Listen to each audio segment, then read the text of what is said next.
Hello, everyone. This is Dr. Alex Avila with Love University, and we're back. I'm an author, psychologist, and speaker. Every week, we talk about how to love ourselves, others, and a higher nature, how to improve our finances, career, health, relationships, and spirituality. And today, we have a very interesting guest, actually two guests.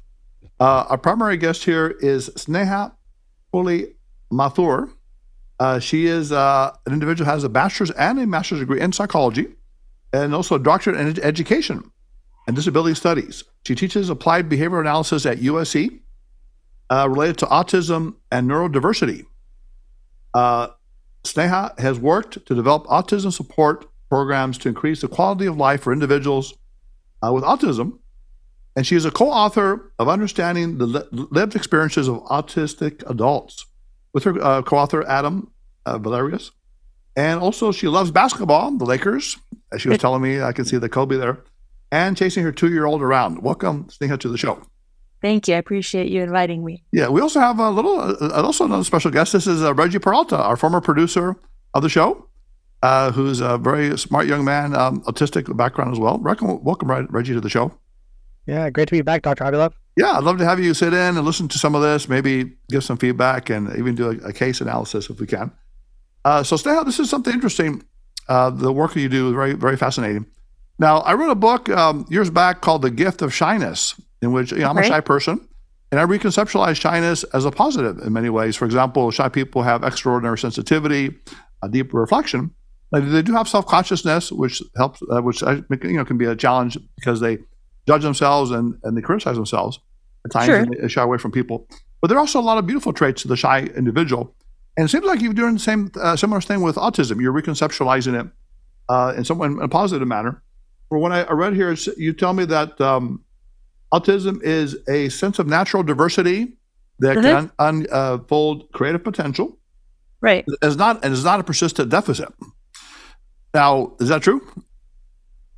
So the way there's a medical model of disability, understanding disability, and the social model of understanding a disability. And so what I'm trying to do is bring more of the social model in to balance the medical model in how we treat and support autistic individuals. Yes. Primarily by centering autistic voices in their own treatment planning and supports. So there's this concept called the double empathy problem.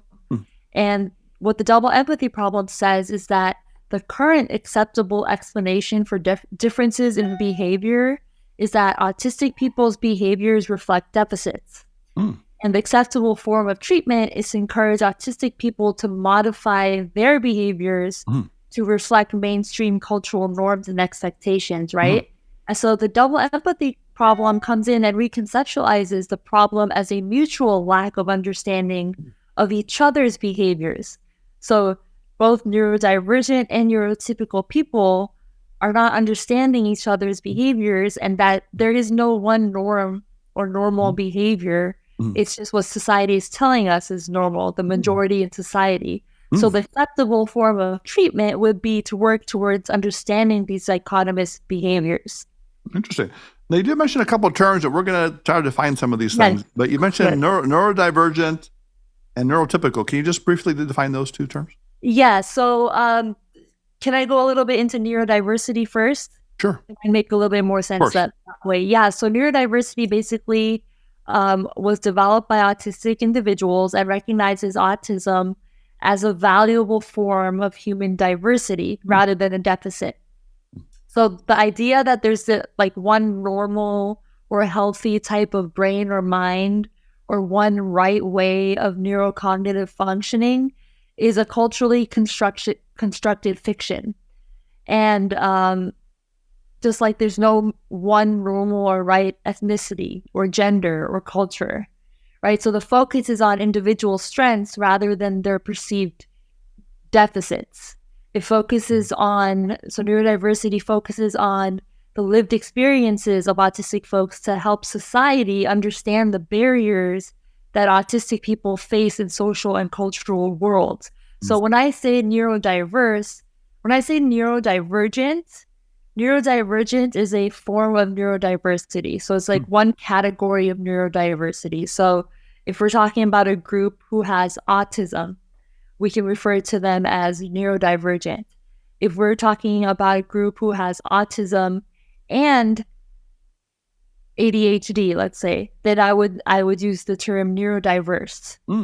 It's more than one neurodivergence that we're speaking of, and we could be talking about neurotypical people or people who have not been diagnosed with something, along with autistic folks, and the whole category would be described as neurodiverse. Okay, so I guess I would be neurotypical. Reggie perhaps is was it neurodiverse or what's the term? Neurodivergent, probably. Divergent, because he's got one possibly. And then how about yourself? But if we're talking about both of you, then it would be you're a neurodiverse. Neurodiverse, okay. Are you Yeah. neurotypical or neurodivergent yourself? So there's a lot of debate on what is included in the term neurodivergence. Yes. It was originally created by autistic folks, and it oftentimes includes, most commonly includes autism, ADHD, dyslexia, and certain diagnoses. But others have argued that things like anxiety, PTSD, things like that should be included as well. And if you include that, then I would be included neurodivergent. But when you think about it, if you include everything, then isn't everyone neurodivergent? Oh yeah, all right? so-called And that's the whole disorders. point. Exactly, that's the whole point, right? We all have our mania, different. they said, is something that a lot of geniuses have. This high energy level, which is considered, I guess, neurodivergent, right? It's right, exactly. And so that's the whole thing about neurodiversity is like we're embracing all of our differences. We are all different. Exactly. Now, the other thing is, I know you don't take kindly to the DSM-5 TR definitions, which is basically autism spectrum disorder as a deficit. Now, they talk about persistent social deficits, which I see of a kind of you could say a low EQ, emotional intelligence. They're saying they have a deficit in social emotional reciprocity, I guess, emotional communication, nonverbal relationships. So the DSM-5 TR also says that autistic people have restricted repetitive behavior. We talk about sameness, routines, extreme distress at small changes, and either hypo or hyper reactivity, which means they either overreact to the environment or they don't react. So how do you classify those? Are those problems? Are those strengths, or something in the middle? Yeah, so I take issue with the term deficit. So if you look in the DSM-5 and if you look at the autism criteria, it literally down the row, it's deficit. Right. And where the concept of neurodiversity comes in is we're just thinking of this, we're not saying that people don't need supports or need help. Everyone needs help. Sure. But the issue is that the DSM was written mostly by neurotypical people, reflecting mainstream societal and cultural norms. And so people with autism, they go through years and years of therapy, and then they're not able to hold down a job when they become an adult. Why is that? It goes back to the double empathy problem. The rest of society is not changing their behaviors either, right? Why does the burden fall on the person who is showing the most differences in their behavior? Right. So we say double. I mean, I think of empathy as putting yourself in someone else's shoes and feeling as they feel. She says society should feel that way toward autistic people, and autistic people should feel that way towards society. Is that what you mean, or yeah? Exactly? So, like for example, like right now, or at least in the past, the model has been, let's change autistic people's behavior. So let's take an example of an interview. For example, more larger companies are doing interviews differently for autistic people. They'll have special programs where instead of coming in and doing the typical one-on-one, ask me questions, are you making eye contact with me? Are you distracted by fidgeting with something, and that's a negative? They will instead ask an autistic person to come in and do a task related to the job. That, doing an interview in that style better gauges how well suited a person with autism is for that job than the traditional interview model. So that's a societal change that, making eye contact, whereas in the past might have been seen as a deficit, is now being understood as just a difference that's not actually needed as part of the job. to But be is done. that going to be for everyone, or is that people tested autistic and then they give them that kind of interview? How would that work? I mean, so that goes to a whole different conversation about accommodations and receiving the right accommodations that Okay. you need. And I would argue that anyone should receive such accommodations when needed. But then there's also a lot of stigma with disclosing that you have a disability or a certain diagnosis. So it's a double-edged sword, and it's something that we're working towards slowly. Yeah, it seems kind of a little interesting. I guess in sales, though, you would have to make eye contact, right? So I guess some positions you do need to have that. Sure, yeah. And so some positions might be better for some folks than others. I see what you're saying. Now, Reggie, you've been listening very carefully here. And you've gone through a lot, right? I know you started as a kid with this. Tell us a little bit about your background, if you can, in autism. Well, I believe I was diagnosed when I was 1 year old. Wow. And that was back in the 90s. And it was like the diagnosis was like in its infancy. And like everybody's like, oh, autism, Rain Man. And funnily enough, my mom actually, she says she knew I was autistic because of that movie. And because initially, like I said, I was diagnosed when I was 1 year old. So like that first year, she would argue back and forth with psychologists, doctors, like, oh, he's autistic. And they're like, no, that's not true or whatever. Until I was finally diagnosed with it that when I was 1 year old. And so, I mean, I would say, I guess I had a typical case of autism, stimming,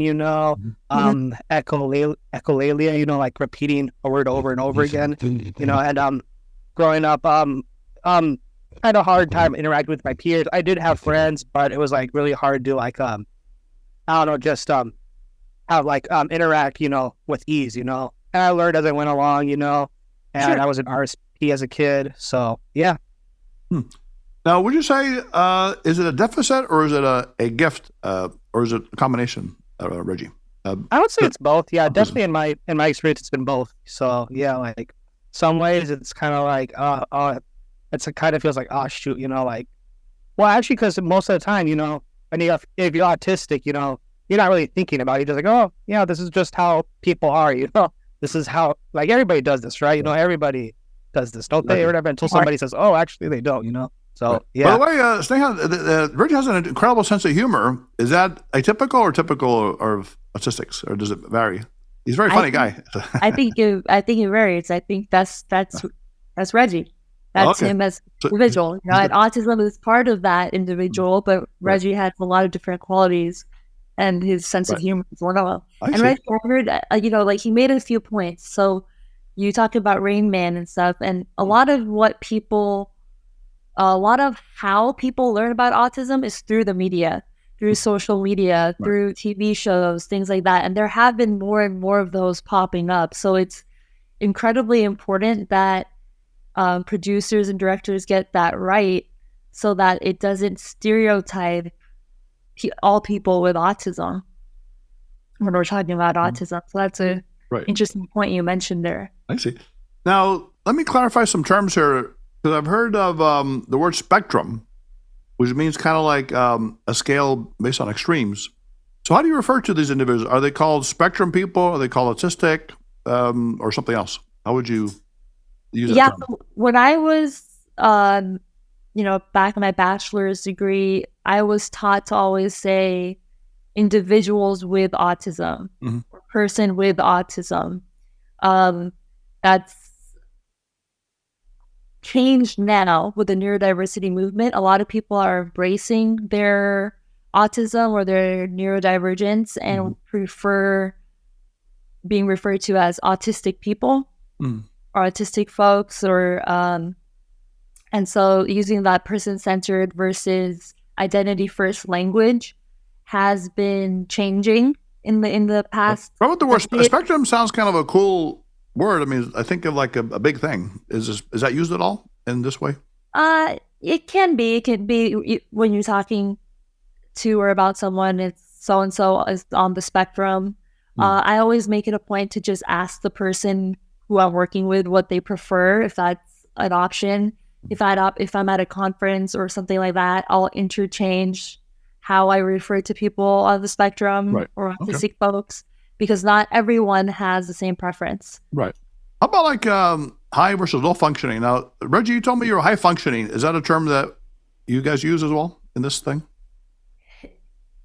Are you asking Reggie? Asking you, actually. Yeah. Okay. Yeah. So clinically, and traditionally, clinically, there's high functioning versus low functioning. Going back to neurodiversity and embracing differences, we are trying more and more to perhaps reconceptualize that as maybe high needs or low needs, depending on the needs of the person.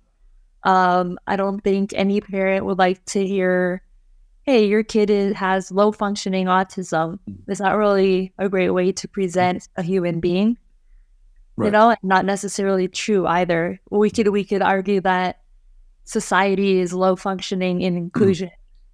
Good point. I like that. So she's reversing this. What do you think of this, Reggie? Reversing this kind of paradigm in a way to give more value and benefit to individuals who have this.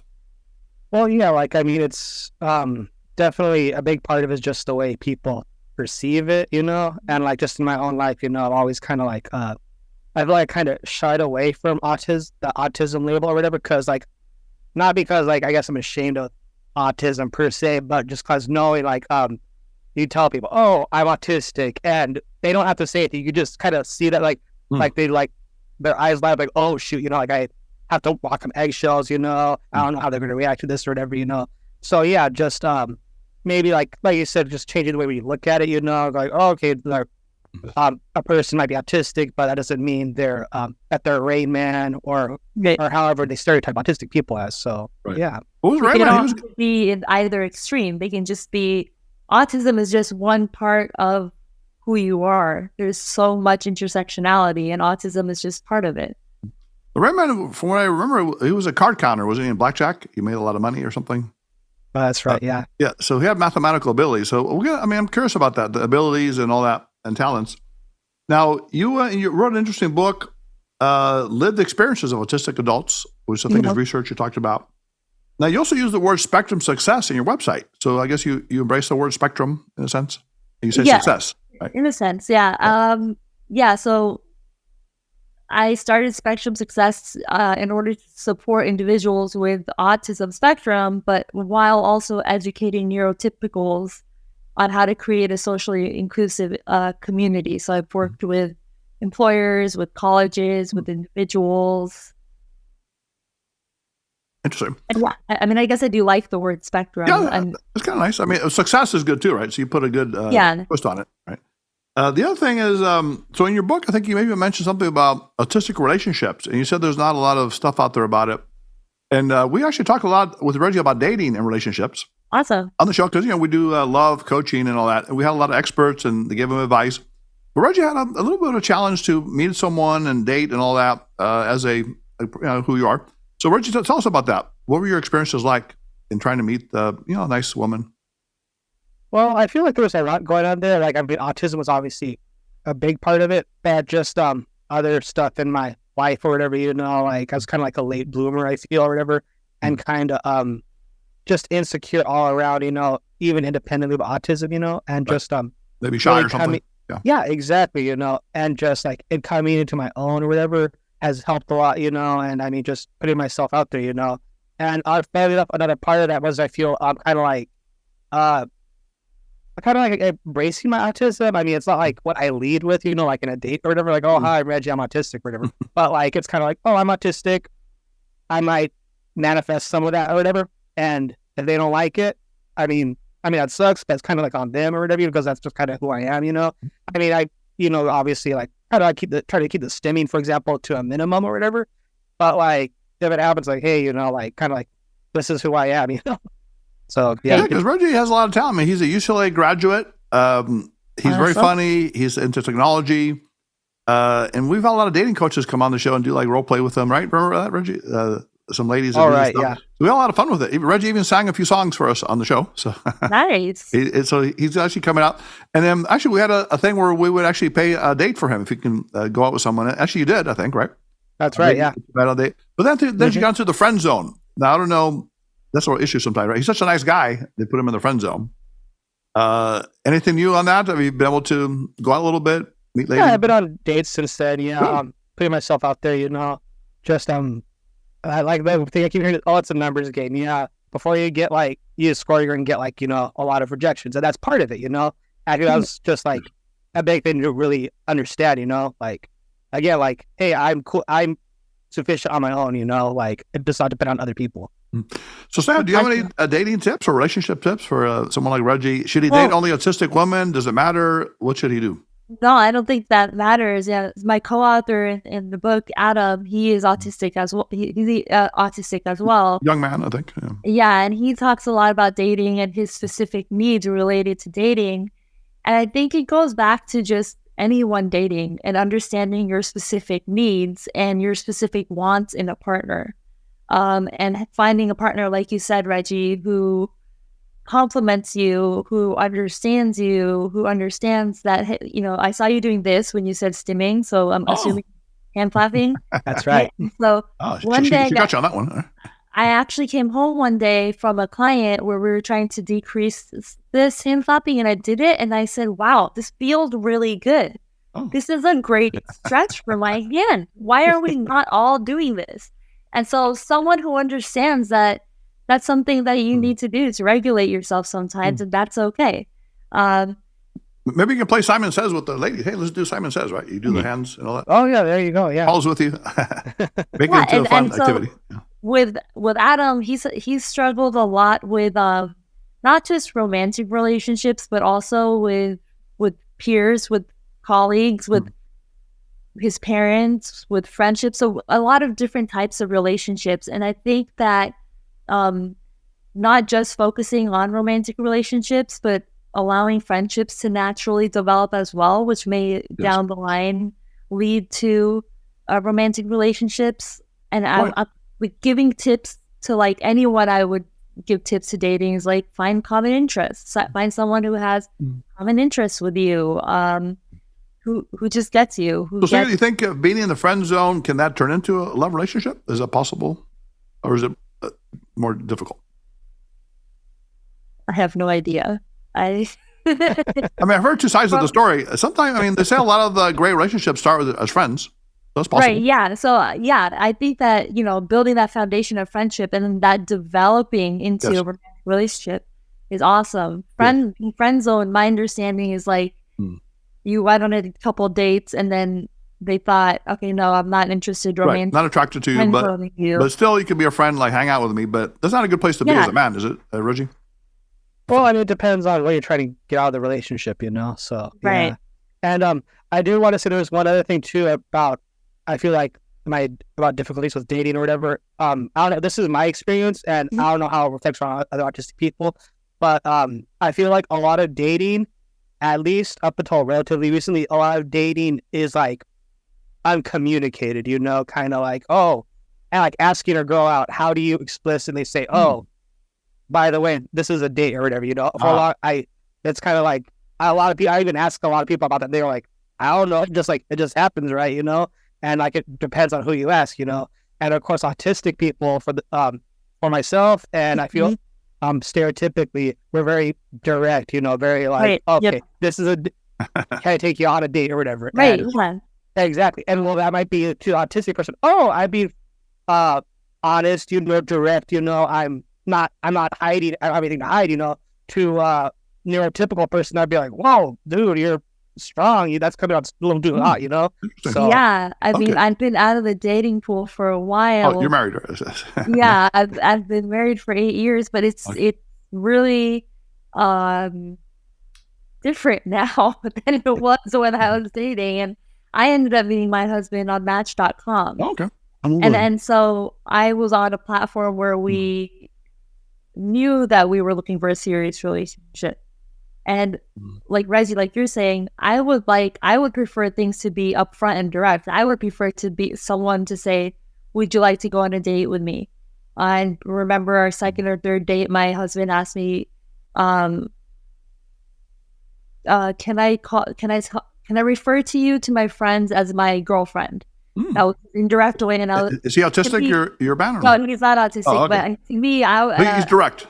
Yeah, he's direct. As a clinician, I was like, operationally defined girlfriend. Does that what does that mean, right? Okay. But I like that because it gave me an understanding of where we were. Right. And so, Reggie, I don't know if it's just an autistic thing or, and what I'm seeing with the younger generation now is like they go out in a lot of groups. And then it's like, well, the person that you like is in the group. So is that a date, or are you just hanging out as a group of friends? Yes. We had one of our favorite coaches for Reggie was this guy, I think from the East Coast. Remember that guy with an thick accent? He's like Uncle Joe or something, Yeah. And he says, just be the Reggie you want to be, And then you might scare some people, but push people away, but the one that really likes you will come to you. Exactly. So that's what he was saying. Walk into the room and just be the biggest Reggie you can be. Remember that, Reggie? Oh, yeah. The intense guy, shaved head guy, kind of a cool character. But that could be a good advice. Now, the other thing is, in terms of like overall abilities, gifts, or even challenges for autistic people, you have a term that's interesting. It's called monotropism. Yeah. And you define that as focus, attention for something you highly personally value, like very intense focus. Yeah. And I'm thinking of that could be a tremendous gift. I mean, I'm thinking of geniuses, great accomplishing people that have this one mission in life that they devote to themselves to. Like Mother Teresa said, feed the poor of the world. Martin Luther King says, equality for all humans. So, I mean, couldn't that be a tremendous gift? An autistic person has that amazing concentration. Yeah, absolutely. So in a nutshell, what monotropism theory is autistic people can typically pay attention to a few topics of interest to them, but then they might have trouble tending to other topics that are not of interest. So the multitasking is not their thing, right? Yeah, it's all about their special interests, right? And so clinicians often refer to this as an obsession or a fixation and something that needs to be toned down. But in fact, if we embrace this, I mean, my first thought is temple grandin. You take somebody who's really passionate about this one topic or this one thing, and they can make a real difference in that realm, in employment, in the community. Who's the person you said? Did you say something? Who was that? Temple Grandin. Who is that? Temple Grandin. Temple Grandin is an autistic. She's actually the first autistic person who wrote a memoir about her life with autism. Wow. Have you heard about that, Reggie? That one or no? Yeah. They actually made a movie about her too. Yeah, the movie's actually very well made as well. Wow. Highly recommend that one. So you're saying this could be a positive, the monotropism. I'm thinking like Mozart, Michelangelo, all these people were obsessed, right? In a way. With something, yeah. Right? If you think about it in relation to a job or employment per se, that person, if they have like a singular focus or interest, then their attention to detail and their reliability will probably be higher than the neurotypical employee that is doing it as well. Yes. But of course, nowadays, we have so many terms floating around. People talk about self-care, work-life balance. Like on the other side, if you're too obsessed with work or whatever it is, then it's not healthy. Do you agree with that or no? Or you think people are happy when they do what they love? I mean, I'll ask both of you guys. Let's say Sneha, that one. I think I'm currently finding out the hard way that work-life balance is really important. Okay, so you believe in that. So you can't just be focused on the one thing. I believe in it and I preach about it, but I have not been practicing it, let's just say. And I am working really hard right now on self-care and taking care of myself to be a better mom and employee and therapist. And so, if you just, but again, it's different for different people. Some people define themselves by their profession. And, well, let me ask Reggie, what do you think of Reggie? I mean, are you a one focus kind of guy? Do you have multiple things? How would you classify that?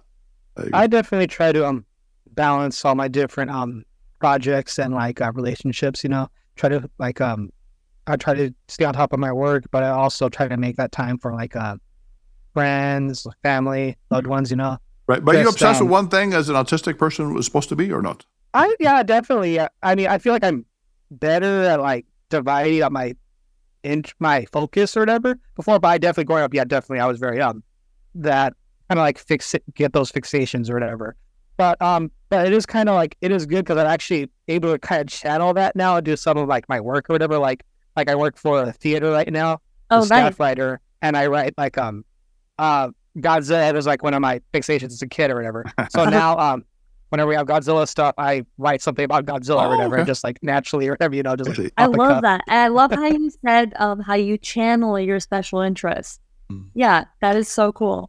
So you would watch Thank Godzilla you. over and over again as a kid? Or what would be your Oh yeah, fixation? yeah, absolutely. Yeah, Would you wear hands like Godzilla hands or something, or how would you do it? What's the Oh yeah, we'd get toys and stuff. I was like the only kid. Well, there was no Godzilla hats back then. There was no Godzilla merch. But nowadays the kids are spoiled with it. So yeah, lucky Okay, them. I see. Interesting. So that could be transformed into something. Now, the other thing is, when I wrote The Gift of Shyness, I talked about introversion, which is kind of a related but different. The idea that internally people get energy from within, and then other people get externally energy from others, socialize. So you could be a non-shy introvert, where basically you're not really shy, but you get energy within, but you go out and talk to people, and then you need to recharge your batteries, maybe take a hot tub. Or you could be a shy extrovert, which means you are a little bit uncomfortable initially, and then you get comfortable, and you can be out a lot with people. So I'm trying to figure out the idea of, when I hear the autism, I think of people that are maybe socially withdrawn. Is that something that could be a positive? Is that could be a challenge? What do you think? The typical autistic person growing up. So in my research, when I'm saying research, I mean reading more than 20 autobiographies written by autistic folks, and Wow. spending 2 years with Adam doing a deep dive into all these issues. A common theme that came up was this feeling of isolation. So there is this perception that people with autism prefer to do things alone, and that may be true, but there's a difference between choosing to engage in an activity on your own versus being purposefully excluded from an activity. And so what a lot of autistic folks have been saying is that they've been excluded from activities without any sort of explanation.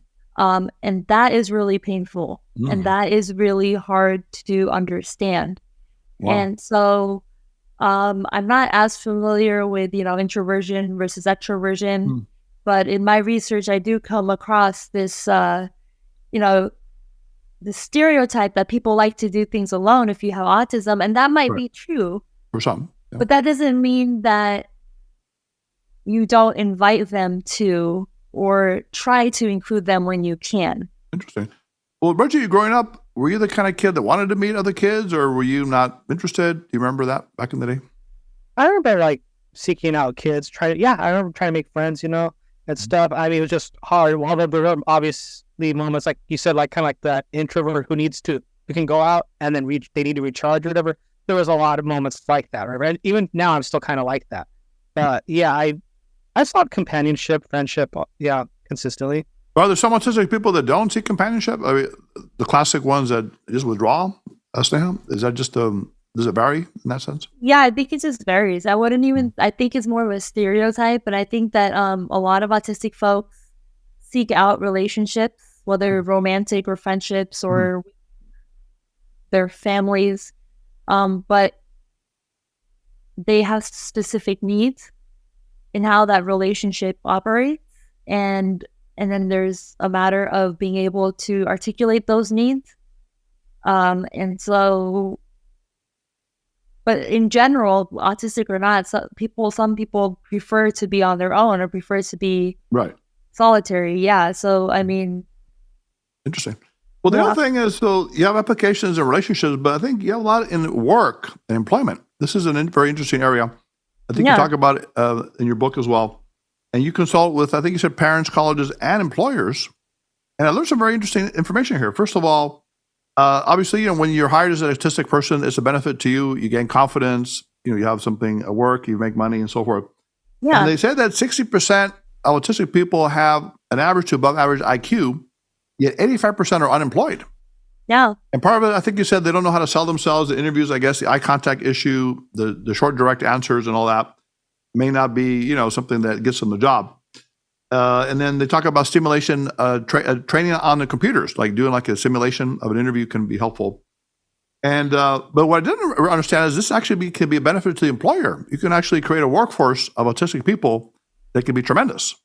So Right, yeah. I never thought about that part of it. So, right. So like I was talking about before, oftentimes those with autism have great attention to detail. They are trustworthy. They are reliable. Yes.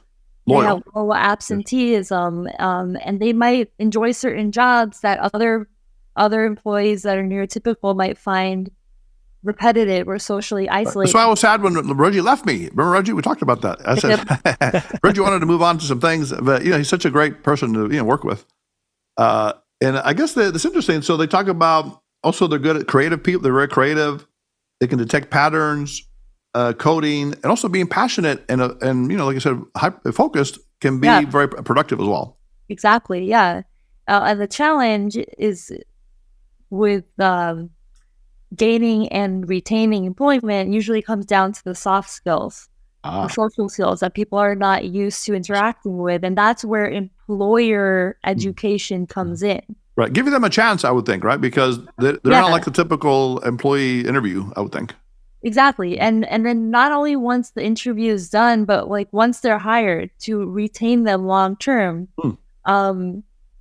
providing, accommodations like sensory things, if noises bother them, allowing them to wear headphones, or rather than a cubicle right next to the water station or the break room, having an office or having a space where they can go where there's sensory regulation, like maybe lighting or certain type of lighting or less noise or things like that help them engage in their job better.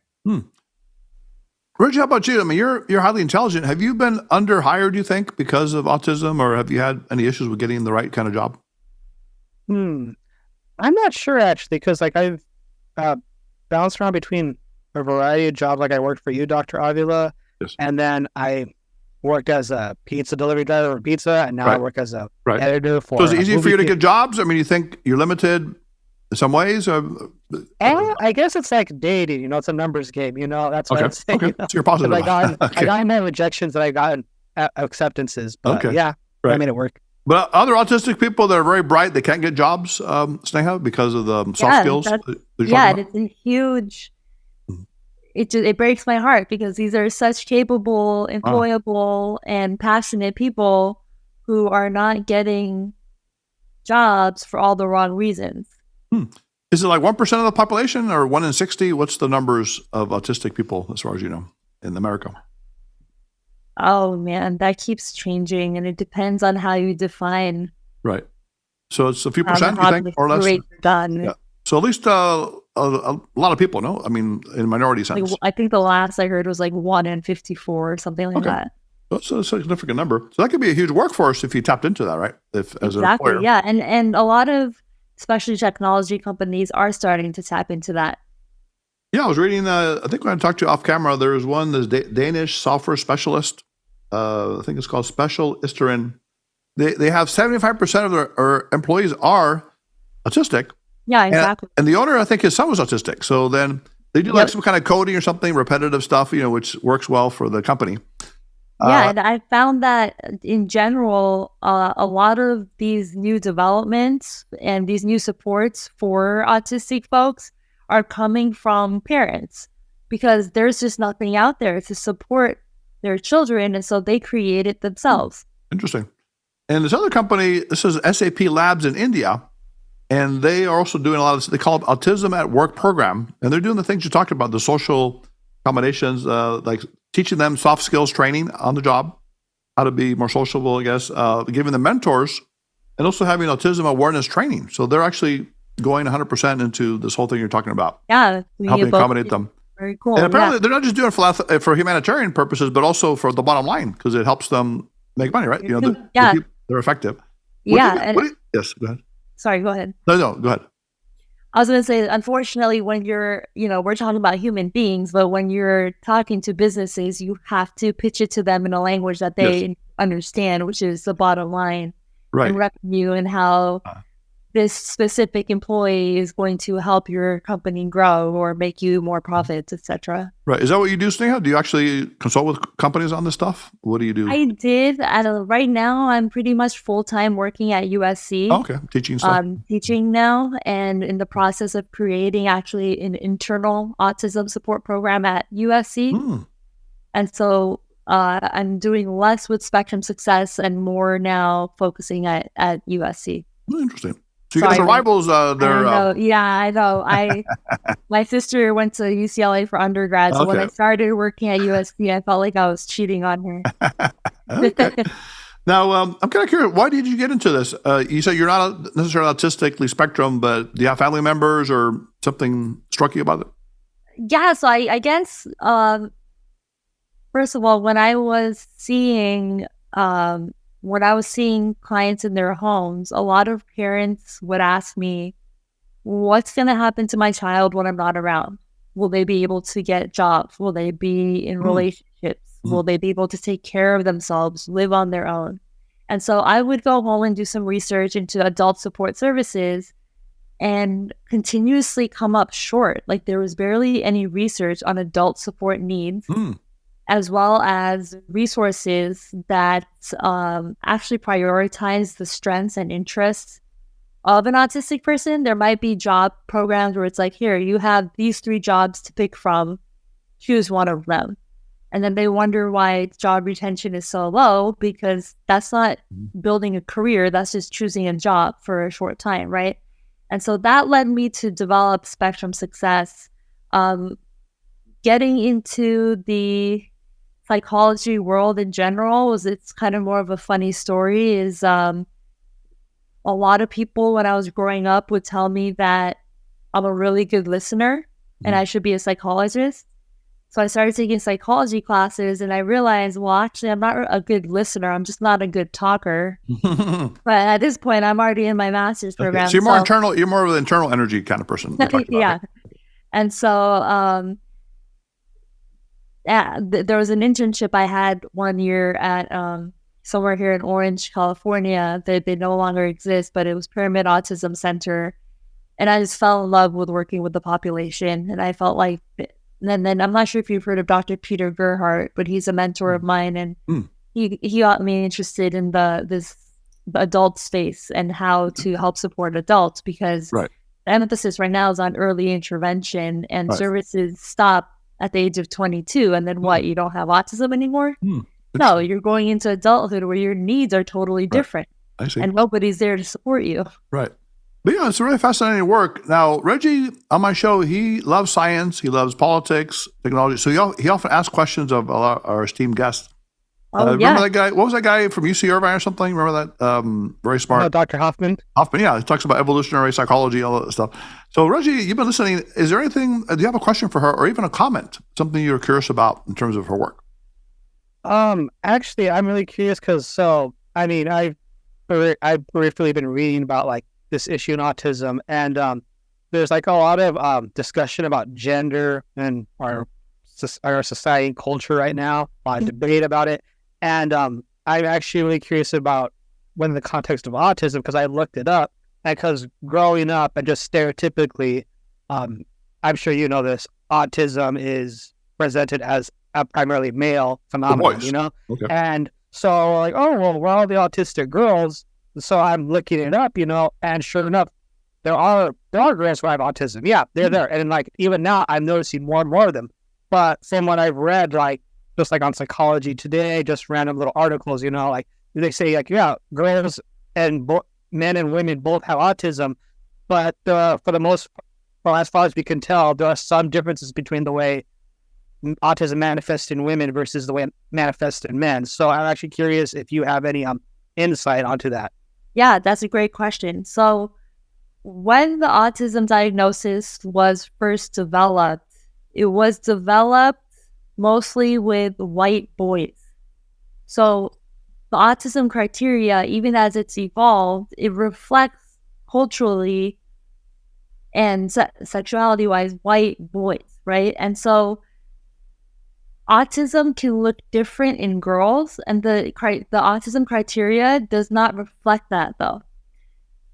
also, girls tend in general to be better at mimicking their peers. And so a lot of times their behaviors go unnoticed until later on in life when they realize, hey, I'm in college now, I'm struggling with this or that. And so they're more able to socially adapt than boys typically are by mimicking their peers. But also, it's just the way the diagnostic criteria was written up. It was written up more for boys than for girls. So, Stan, would you say is 80-20 boys, male to female today, or is there numbers at all in that? I don't remember the number. I think it's 1 in 4 ladies. 1 in 5. I don't quote me on this. Okay. I don't remember the exact number, but I would say it's inaccurate. It might be accurate in who is diagnosed currently, but I would say it doesn't accurately represent the actual number of diagnoses in society. It could be more of the autistic females, possibly. Yeah, more and more autistic women are getting diagnosed in their 30s, 40s, 50s. Wow. They have a child who is diagnosed with autism, and they realize, oh, these were my struggles growing up, and these are my struggles now. Right. Then they go back and get an autism diagnosis. Excellent. Well, good question, Reggie. Yeah, Reggie's always on the target here. Thank you. Yeah, that's a great question. He's done a great job. So thank you for being here, Sneha. Now, is there any new developments, things you're working on in the future? And you mentioned you're at the USC, and tell us about your work you're doing. Yeah, so we're doing a lot of, I'm doing a lot of research on basically neurodiversity and how to implement these concepts of neurodiversity into ABA to make it more autism-centered, person-centered. So define that. Is that a therapy or something, the ABA? Yeah, ABA stands for Applied Behavior Analysis. So it's like the golden standard for autism treatment. So what do they do? Do they reinforce you if you do something good or something like that? Or kind of. It's a bit more complicated than that. But yes, there's a lot of reinforcement. Behavioral stuff. And again, it comes back to, in the core, teaching socially significant behavior. But what we're doing at USC is kind of reconceptualizing what socially significant means by centering autistic voices as socially significant rather than all the noise from outside. Nice. Reggie, how do you feel? You've been validated today? Do you feel good now as who you are?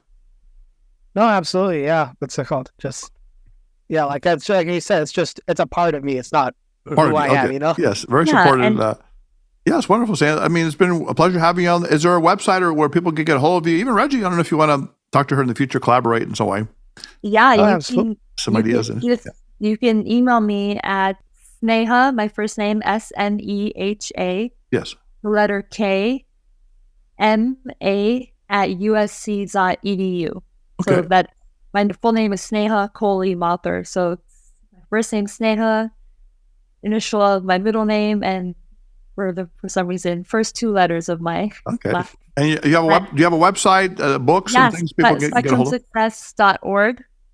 Okay, SpectrumSuccess.org. You have, I think, your books on there and all that. The books are on there, and you can contact me through there as well. Yes, I like it. So basically, just be who you are, authentically, uniqueness. Loving yourself. We talk about Love University, loving yourself, loving others, loving the higher nature. So this is a beautiful concept. Sneha, I'd love to have you on again sometime in the future. Absolutely, it's been very enlightening. And Reggie, we got to get together. You got to text me. We'll talk more. Oh, absolutely. It's been a while. I think you love Mexican food, if I remember. So we did some Mexican celebrations. Heck yeah. Great to meet you, Reggie. Very nice meeting you, Sneha. And you're Indian, so do you do Indian food, Sneha? Do you like any of that stuff? I do, but in general, I don't. Okay. Well, go out to eat or something, right? Go to a nice restaurant. All right. It's been a pleasure. Until next time, this is Dr. Alex Avila, Love University. Everyone put away your notebooks, your iPads, your phones. Class is now dismissed. Until next time. So that was a really great interview with Sneha Mathur, who's a specialist in autism, and our good friend, former producer, Reggie Peralta. We haven't seen him in a while. Autistic, but also very bright, very loving, very compassionate. And we learned a lot that, we're all unique. We're all special. We all have abilities. And the key is not to judge each other or define us in a way that makes us feel bad, but to look at the positive sides, the talents. Autistic people have that great focus, that great concentration. the geniuses do, and it can be something very powerful to develop. So we can learn a lot from these individuals and others. If you want to be on the show in the future, if you have a show idea, you want to comment on today's show, you can reach us at 310-226-8090. Visit us at loveuniversity.love. Write to us at loveuniversitylove@gmail.com. You can download the podcast on Podbean, Spotify, SoundCloud, and iTunes. You can like us and follow us on Facebook and Instagram at Love Letter U Podcast. You can follow us on Twitter at also Love Letter U Podcast. Until next time, so Dr. Alex Avila, throughout this week, and have love, spirituality, and happiness. Put away your notebooks, your iPads, your phones. Class is now dismissed.